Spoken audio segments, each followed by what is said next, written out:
Recently, I noticed my demeanor wasn't as cheerful and uplifting as it typically is. I'm a pretty optimistic and positive guy.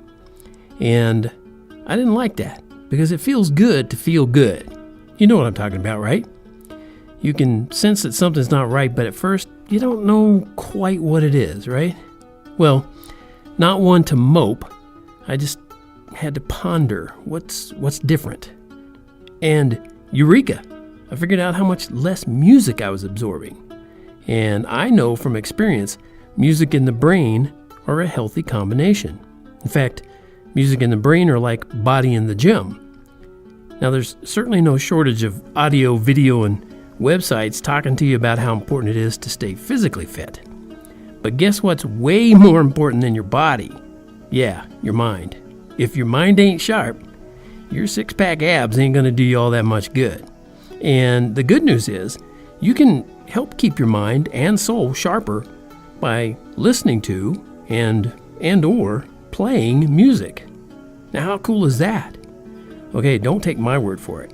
Researchers at Johns Hopkins Medicine, that's pretty important, right? They've been trying to understand how music can have such a healthy mental benefit. Well, they've discovered that music is structural, mathematical, and architectural. Even better than that, they discovered how music is based on, and this is quoting them, based on relationships between one note and the next. That's pretty cool. And it makes total sense when you consider how human beings were designed to have relationships. And healthy relationships are just plain good for you. Now, I've written and talked about the power of music before, and if you go to TonyFunderberg.com and read this article that coincides with what you're watching or listening to right now, you'll see a link that talks about where I've talked about the power of music. That talks about where I've talked about it? Okay.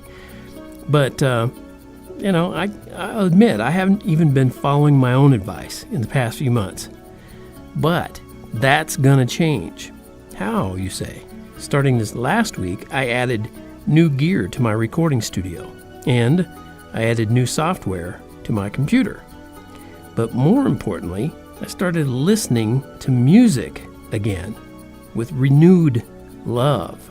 I've had a love affair with music since I was a little bitty kid, and I decided instead of just writing words about it, I would sing and listen and revive. And it's working. It's working.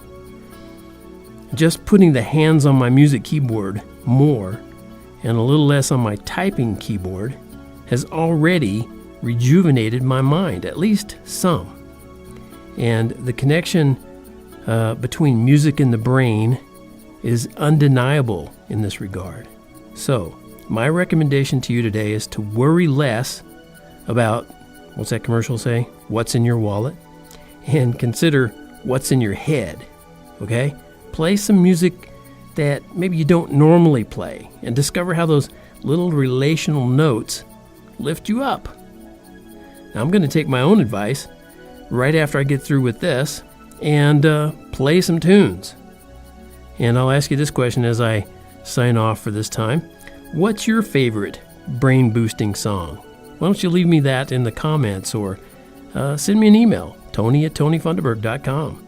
Remember, life has a rhyme and reason because God made you. There's a rhyme and